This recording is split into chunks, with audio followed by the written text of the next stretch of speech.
Yeah, I think 2023 is probably going to be a recovery year. So we've seen that, in bear markets, a lot of people get shaken out.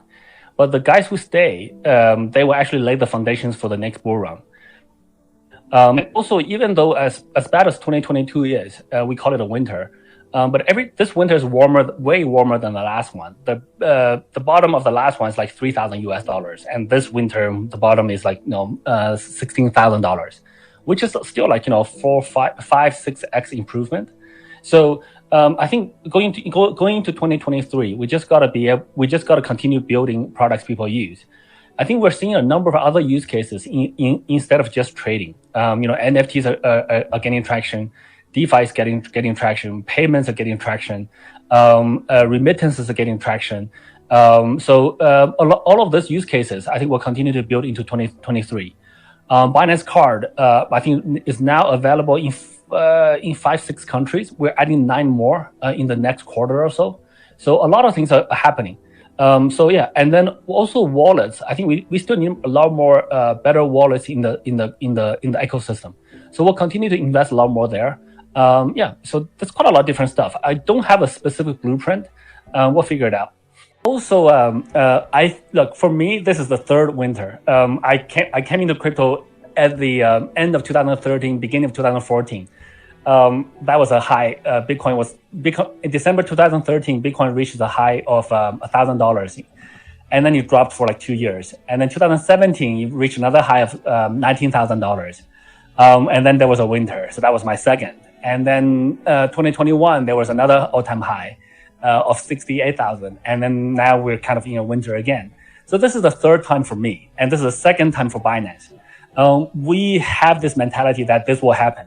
So even though the history doesn't predict the future, well, we kind of know that crypto goes through these crazy cycles, and traditional stock markets also go through this crazy cycles. So for me, this is nothing new. This is fully expected. This didn't catch us by surprise, and actually we are benefiting from it. We're leveraging this opportunity. We're hiring more people. We're investing in more companies. We're doing more mergers and acquisitions. We're helping the industry to grow. So we're actually taking advantage of this opportunity. So I am pretty confident. I'm very confident we will survive the winter. And this winter is actually way warmer than the last couple of winters. The winter in 2014, Bitcoin price was $200 US. The winter in 2018, the Bitcoin price was $3,000 at the lowest point. Right now, we're still like $16,000, $17,000, $18,000. We're fine. So I'm pretty confident we will survive. We have the cash reserves.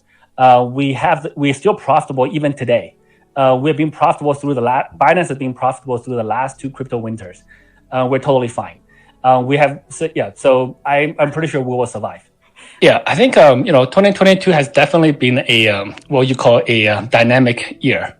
A lot of bad things happened. There's Terra, Luna, UST, and then there's FTX. There's a bunch of other collateral damage, 3 Arrows, Genesis, Voyager, etc. So there's a lot of failures. There's a lot of shakeouts. But at the same time, there's still a lot of development going on. There's a lot of building. So Ethereum moved away from proof of work into a proof of stake, what we call the merge, which is a very significant step if you think about how much implications that has.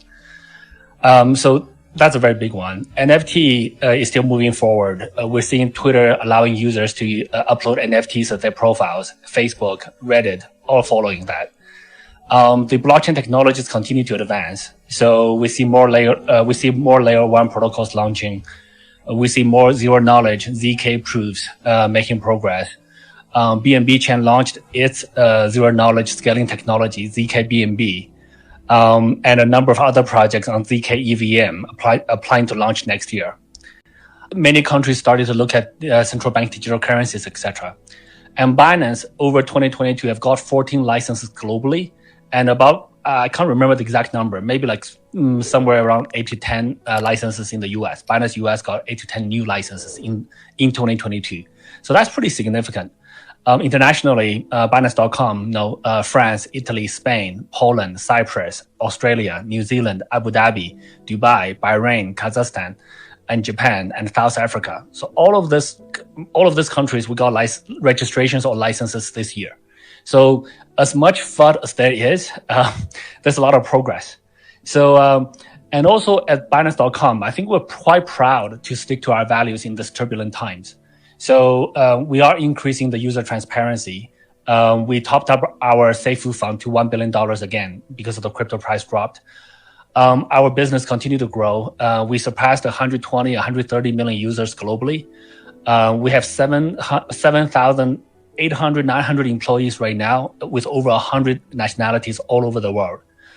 And also we have invested more than 500 million through Binance Labs on Web3 and blockchain projects.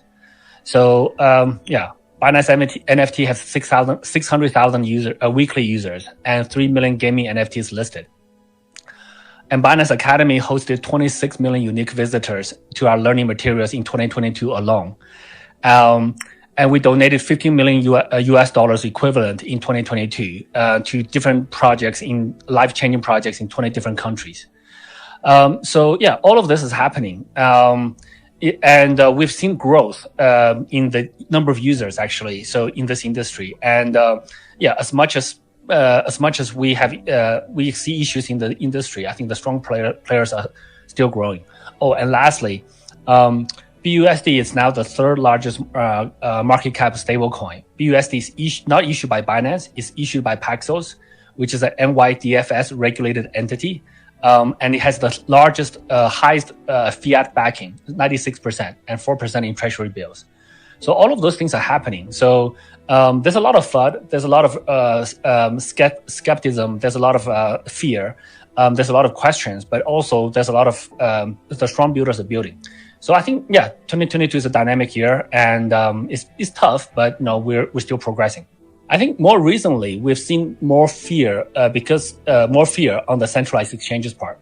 So I think many of the fear come from the same people that were rooting for specific centralized exchanges that have failed. And now they think every other centralized exchange will fail. But understand that businesses are different. Even businesses in the same industry are different.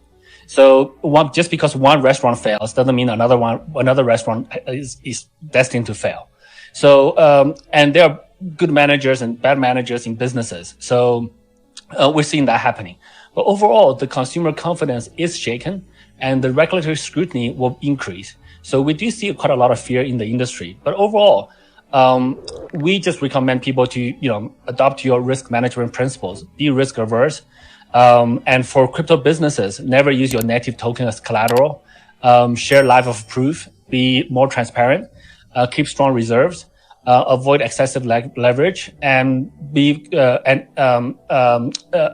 very strong security protocols.